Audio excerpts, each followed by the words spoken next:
जण हे स्पर्धा परीक्षांचा अभ्यास करतात, खूप वेळा प्रयत्न करूनही त्यांना यश मिळत नाही।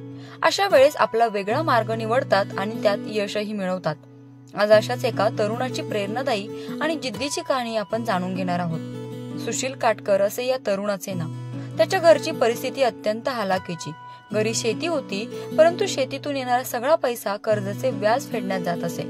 त्यामुळे काटकर यांच्या आजोबांनी कर्जाला कंटाळून आत्महत्या केली।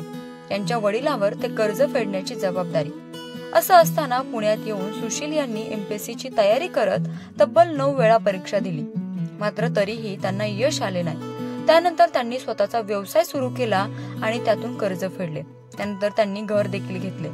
तर नेमका हा प्रवास कसा झाला आपण त्यांच्याकडूनच जाणून घेऊया। मी मूळचा बीड जिल्ह्यातला केज तालुक्याला येवता या गावचा आहे। तसं पाहिलं तर माझं पूर्ण एक ग्रामीण भागामधलंच माझं लहानाचं मोठं झालेलं आहे आणि एक थोडंसं माझ्या लाईफचा प्रवास मी तुम्हाला सांगायचा प्रयत्न करतोय। एक सर्वसामान्य कुटुंबातला विद्यार्थी समोर येऊन काय करू शकतो या संदर्भात थोडं बोलतो तुम्हाला। सर ऍक्च्युली मी एक सर्वसामान्य कुटुंबावर किंवा सर्वसामान्य फॅमिलीवर एक मात करण्याचा प्रयत्न करत होतो। माझी पूर्ण कुटुंब एक कर्जबाजारी झालेलं होतं आणि एक अधिकारी होऊन कुठेतरी मला ते कुटुंब सावरायचा मी प्रयत्न करत होतो। ऍक्च्युली गावाकडे अशी परिस्थिती जर पाहिली तर माझ्या वडिलांवर 12 लाख रुपयाचं कर्ज होतं आणि ते मला प्रत्येक महिन्याला एक 5-6 हजार रुपये व्याजानं काढून मला पाठवायचे राहायचे पुण्यामध्ये पुण्यासारख्या ठिकाणी। पण 5-6 हजारामध्ये माझं काहीच भागत नव्हतं। इथे सुद्धा पुण्यासारख्या ठिकाणी कर्ज असायचा, क्लास असायचे आणि बाबा एक 2016-13 मी एमपीएससीचा स्टार्ट केला डायरेक्टली आणि सुरुवात चांगल्यापैकी झाली। प्री पास होतो, मेन्स नापास होतो, प्री पास होतो, मेन्स नापास होतो। मग असं वाटायचं कुठेतरी आपलं होईल, अधिकारी होईल। वडिलांना वाटायचं बाबा माझा पोरगा, मी तर पुण्यात आलो, डबल प्री पास झालो।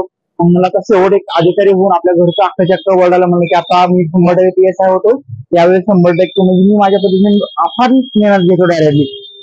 इथं पुण्यामध्ये आल्याच्या नंतर ग्राउंडला 2016-17च्या चांगले मेन्सला चांगले मार्क आलेले होते। मग ग्राउंड करायचो, 5-6 किलोमीटर पळायचो, पण भूक लागायची, एवढी भूक लागायची पण खाण्यासाठी पैसे नसायचे। मग कोणातरी ह्याच्यावर जायचं डायरेक्टली नाश्ता सेंटरवर, मित्र परिवार मला नाश्ता खाऊ घालायचे। कधी लॅबवाले सर आहेत त्यांना कधी नाश्ता खाऊ घालायचे।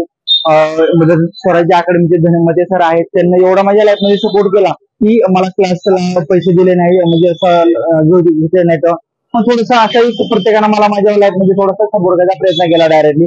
वडिलांना मला व्याजानं पैसे काढून शिकवले, कुठेतरी आपण अधिकारी होण्यासाठी आलतो, पण ते शक्य होत नव्हतं डायरेक्टली, कारण फॅमिली माझी पूर्ण कर्जबाजारी स्वरूपात चाललेली होती। 12-14 लाखाचं कर्ज वाढत चाललेलं होतं। मग अशा स्वरूपात पुण्यात आलो, बारक्या भावाला पुण्याला घेऊन आलो। एका औरंगाबादला गुलाब पोहे म्हणून फेमस आहे, तिथं माझ्या बारक्या भावाला कामाला ठेवलं, 6-7 महिने कामाला ठेवलं आणि पोहे त्याला मला खूप चांगल्यापैकी पोहे पोहे शिकले। तिथं स्वराज्य मते सर एमपीएससीच्या पोरायला अर्थशास्त्र इथे शिकवतात, ते चांगल्यापैकी आहेत। त्यांना मला एक 70-80 हजार रुपये दिले माझं हॉटेल चालू करण्यासाठी। म्हणजे त्यांना एवढी मदत केली चांगल्यापैकी, तुम्हाला भांडे सहित माझ्या मित्र परिवारानं मला घेऊन दिलं डायरेक्टली। म्हणजे या बाबतीत मला थोडंसं बरं वाटलं आणि माझं पहिल्या दिवसाला 5,000 रुपये झाला। वडिलांना सांगितलं की आपल्या घराला 5,000 रुपये झालाय, खूप चांगलं वाटलं। माझा बारका भाऊ आणि मी दोघं जण, त्याचं नाव पप्पू काटकर आहे, तो खूप मेहनती होता। आम्ही दोघं जण मिळून मेहनत केली डायरेक्टली। मित्र परिवारांना, माझ्या मित्र असेल, मैत्रीण असेल, सर्वांनी मदत केली माझी आर्थिक परिस्थिती सावरण्यासाठी डायरेक्टली। मग वडील म्हणले की आपलं पावलं 2 वर्ष 3 वर्ष आपलं कर्ज निर्भर होतं, घाबरू नका।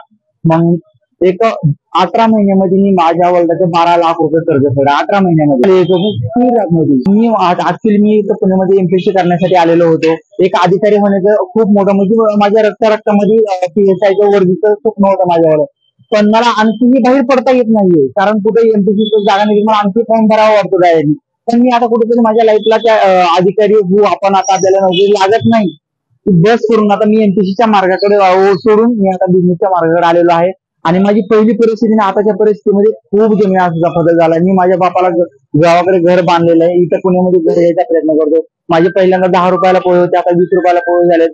पण महागाई तेवढी वाढली, पण मी 10 रुपयाच्या पोहेवर 12 लाख रुपये कर्ज फेडलं मॅडम।